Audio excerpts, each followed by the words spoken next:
Welcome back to another episode of ROC Boys Football. Today it's here. We're doing our Michigan Football 2022 season preview.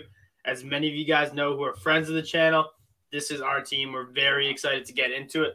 Before we do, just wanted to say thank you guys for the support. If you like talking college football, if you like talking Michigan football, come subscribe to the channel. We talk a lot of Michigan ball throughout the year, and we appreciate all the support. It really does mean a lot. Dill, I'm going to let you kick it off. Magical season last year. What are your thoughts, fan sentiments, as we go into 2022?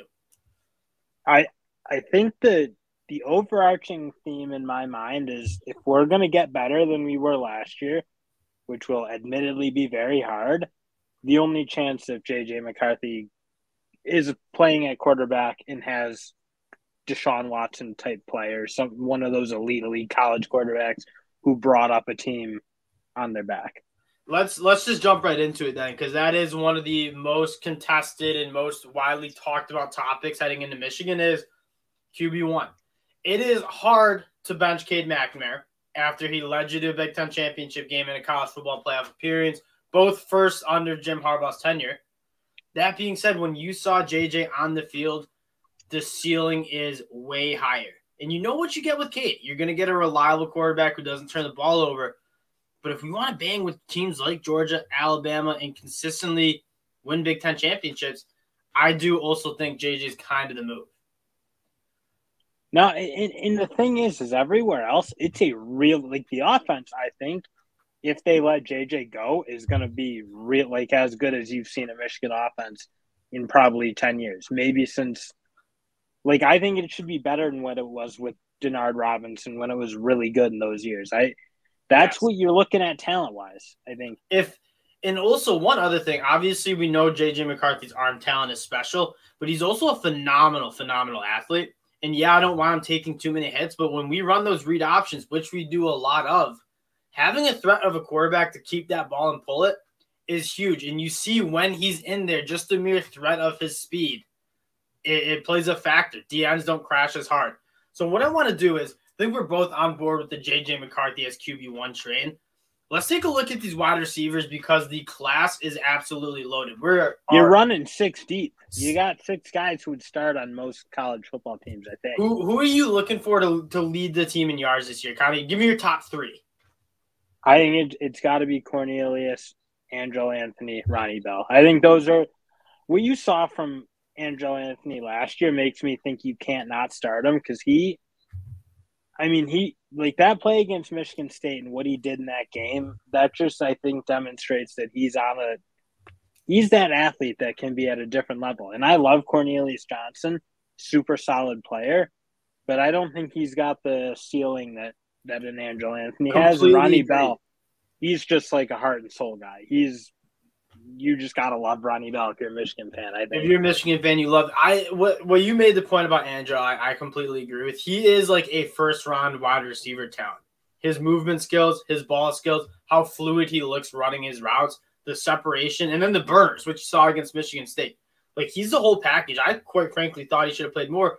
And then just to mention, because I want to mention these guys. Roman Wilson, burners, AJ Henning, electric with the ball in his hands, and Mike Sandstrom we're probably going to see on defense. And so it's a loaded group, and even if we have injury problems, like this group is really deep, it's really talented.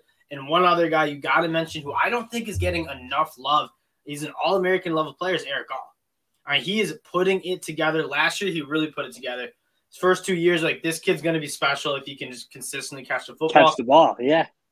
He did that, and he's also awesome at run blocking, like inline blocking. He wants to do around. He seems like he loves it. He likes playing physical football. I love Eric Gall personally. I'm a huge fan of him. I think he's a top 5. I think he's a top 5 tight end in the country. And also, we can go too deep at tight end because Schoonmaker can play. And then the running backs, we don't need to touch on much. We'll miss Hassan Haskins and his ability to just run the ball very, very hard between the tackles. But Blake Corum is what I wanted to note today. I had it in my notes is Blake Corum before his ankle injury was special. I encourage all Michigan fans to just go watch his season highlights. How good he looked before he went down. Think about the Washington game. How good he looked before the ankle injury. It was nuts. This guy makes people. I mean, how quick and how quickly he could do it and then just get going and take it to the house. Like that Washington run, I mean, that's such an incredible run. He makes the linebackers miss and then just burns right by a free safety. It's just, he's great. Nebraska game does as good a football as I've seen a running back play in a while, especially in the second half. The craziest part is, talent-wise, he might not even be the most talented guy in the backfield because Donnie Edwards was really putting it together as a true freshman in the Big Ten last year. The running back room is not a problem whatsoever. It's probably the strongest, if not a top 5 strongest running back unit in the country. And then you got some horses up front. It might be better than it was last year. And it was It is better than. You look at the 2 guys we missed. I love Vistardis. He was the leader of that unit. We're bringing in a 5th-year All-American from Virginia and Olu. I mean, Vistardis was kind of capped, and that's why you're not seeing him in the Olu's a pro. You're right. Olu's a pro. Sure. And then at right tackle, Stuber's leaving. But Trente Jones and Carson Barnhart, 2 guys that whoever wins that battle is going to be probably just as good. And then you're getting Zinter, Keegan, and Ryan Hayes, who's a legit first-team All-Big Ten left tackle, potentially a first-round pick. I mean, this offensive line, we're going to be able to mash the ball. We have wide receiver talent. Quarterback play is going to be at least the same, but I hope better with JJ. Now, the big question mark, and I think a lot of the Michigan fans out here, where is Michigan getting worse? It's definitely on the defense side of the ball. Losing guys like David Ajabo, Aiden Hutchinson, Daxton Hill. Really, really good football players. Bill, I'm going to ask you because this was the best Michigan pass rush unit we've seen in a really long time. Who's going to step up on the defensive side of the ball, specifically at those edge? And that's at the end of the day, the part that's really hard to replace is we had 2 top 10 NFL players, in my opinion, on the edges.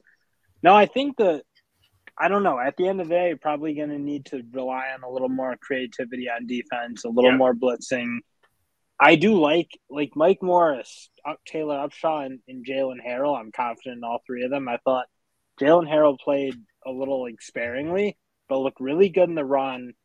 And I think you can see he's got the athleticism and a big talent recruit-wise that you think he can play really good football. And the other 2 just played good football as the twos running last year. So I think we're fairly deep. I'm kind of interested to see who's going to be a 3rd guy or the 4th guy, whether it's going to be TJ Guy, Braden McGregor, whether Derek Moore is going to work his way in as a freshman because, he's probably the most talented of that 3 I just listed.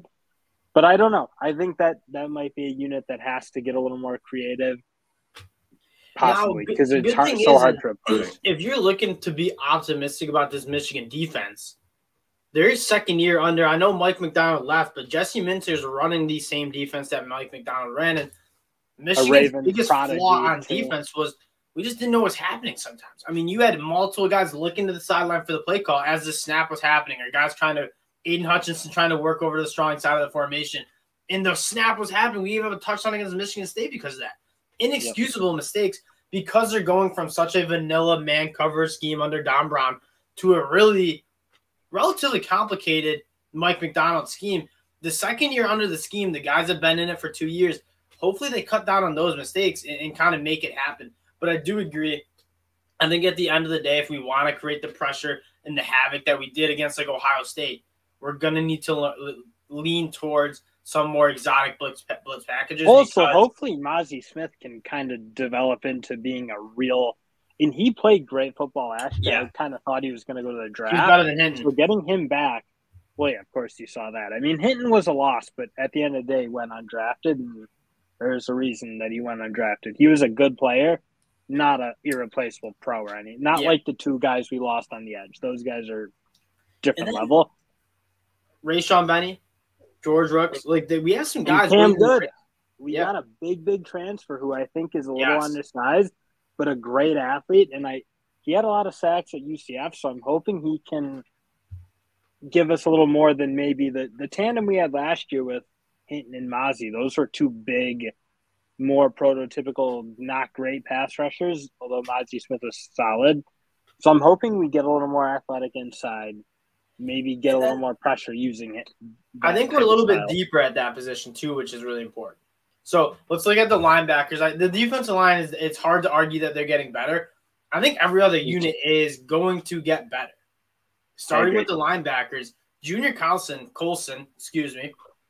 he was a stud as a Him freshman. and Nikai Hill-Green, I think, are great players. And then I hope you get a guy like Mike Barrett, find a way to get him on the field, because when he started to play towards the end of the year, he was also very good. But as good as a guy like Josh Ross was, he also went undrafted, and there's probably a reason. He was what he was. He was a leader. He's one of my favorite Michigan players. He's a guy you love. You just have to love if you're Michigan for sure, because what that group of seniors did for us can never thank them enough. And an awesome leader and a great college football linebacker. But these younger guys are like pro prospects who are very talented, especially in Nikai Hill-Green. Especially, in Colson. Those two look like they're going to be – I mean, Colson might be a first-rounder someday. He was, as a true freshman, he was really good in a big, super athletic, like rare level. I think Nikai Hill-Green's really good. I don't know that he's played at the Colson level, but that's not bad saying anything bad about Nikai, because I just think Colson might be a really high pick someday. And then in the secondary, DJ Turner is a first-team All-Big Ten guy, and we haven't had a guy like DJ Turner since Jordan Lewis. I mean, that's been a weaker position for Michigan in the last couple of years, and why we got burned so much was Don Brown would leave those guys out on islands, and they just quite frankly weren't good enough to cover the talented Ohio State wide receivers. And we get burned by them, and we get burned a lot. Guy like DJ Turner, and then I'm just interested in what the other cornerback is going to be. I mean, Mike Sandstrom might be that nickel. You might see Will Johnson. You got Gamon Green. I see Will Johnson personally. You do? I think it's going to be a little bit of a combo with Gamon Green, because Gamon Green's pretty good. I don't think he's – I mean, Will Johnson obviously just a rare talent. You can tell by his recruiting and all that, but I don't know. I think Will Johnson's going to find his way onto the field. Just he's got the size. I think he's got the athleticism. And then at the back is Rod Moore, another true freshman who was, a 3-star coming out of college. He is also an absolute stud. RJ Moten, I think, can get better. He was probably a guy that I was a little lower on most, but I do think he's still a very good football player. RJ Moten's a guy, like, he's probably not going to be a high pick, similar to Brad Hawkins. Like, just a really didn't hurt you much, but probably wasn't going to be the dynamic player. Like, Rod Moore, I think, has the chance to be really good. RJ Moten's a guy I think you really like in college, but maybe more of just a solid, steady piece is what I think you hope for in RJ Moten this year. Yeah, and then looking at their schedule, I actually really like how the schedule opens up, especially if we're trying to get J.J. McCarthy active. Colorado State, Hawaii, Connecticut, Maryland. I mean, we light out a schedule, and I'm a fan of that. There's no reason for us to be playing these big. If we're playing in the Big Ten East, when we have to play Penn State, Michigan State, Ohio State, we don't need to load up or out of schedule with big-time opponents. We just don't need out of conference. Yes. And so Colorado State, Hawaii, UConn, Maryland, 4 dreadful defenses. I mean, Maryland's going to have a good offense, but in terms of defense, they are not very good. Those should be 4 layup wins. They're all at home. And then you're 4-0. Iowa shouldn't score on us, I don't think. And that's going to be the big tester. And if JJ's in, that is going to be a very good defensive unit. And then you go on the road to Indiana. You have Penn State at home. You have Michigan State at home. Rutgers, you have Nebraska at home. Illinois. I think we're running through the schedule. And obviously we're Michigan fans. I'm optimistic, but I don't think Penn State's going to be very good this year. Michigan State, I don't know how – Kenneth Walker and how important he was. I just don't see that offense being very productive without Kenneth Walker. And then just a big game. We're on the road. We haven't won in Columbus in I don't even want to talk about how many years. And Ohio State's going to be an awesome team. And what it's going to come down to, what I want to know, and there'll be Ohio State fans listening to this, and we're going to cover this on the season preview for Ohio State. They weren't good on defense last year. They know that. Jim Knowles is coming in, and he runs a very similar scheme to what Mike McDonald runs. The 3-4.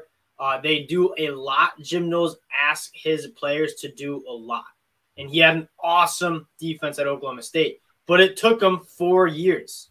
That was kind of a culmination of an install. And so how well and how quickly does Ohio State pick up this new defense? They were really used to running very vanilla defenses and just having the better athletes on the defense side of the ball. Last year, Michigan kind of brought it to him, and that's why Ryan Day wanted to change. That's the story of the game. You know that. I mean, they're going to need to be ready to rock because it's like Michigan's going to be just as physical, if not more. And I think the tough part of, like, can you slow them down? That's always the question. Can you slow Ohio State down? Do we have the secondary to at least contain them? Because you're not going to stop them, but you like what we could do last year. They didn't hit a lot of big plays. They weren't running like what they were. Ran the ball all over. They didn't have any possessions because we just would run the ball right down the field and score. So I'd like to think we can do that again. I would think. I mean, our offensive line is going to be better. Our running backs are going to be better. And so there's a lot to be optimistic about this team. We're obviously excited for the season. We're going to be previewing that game. We're going to be previewing most of the Michigan games. So if you guys do like the Michigan football content, consider subscribing to the channel. And then let us know in the comment section what you guys think. There is nothing more I enjoy than not only talking college football, than talking Michigan ball. I absolutely love it. My brother and I talk about it probably 3 hours a day. I mean, that game last year against Ohio State was the best day of my life. Not even close. Not even close. Oh, it wasn't. It wasn't. It wasn't even close. We were both together. It was a great time.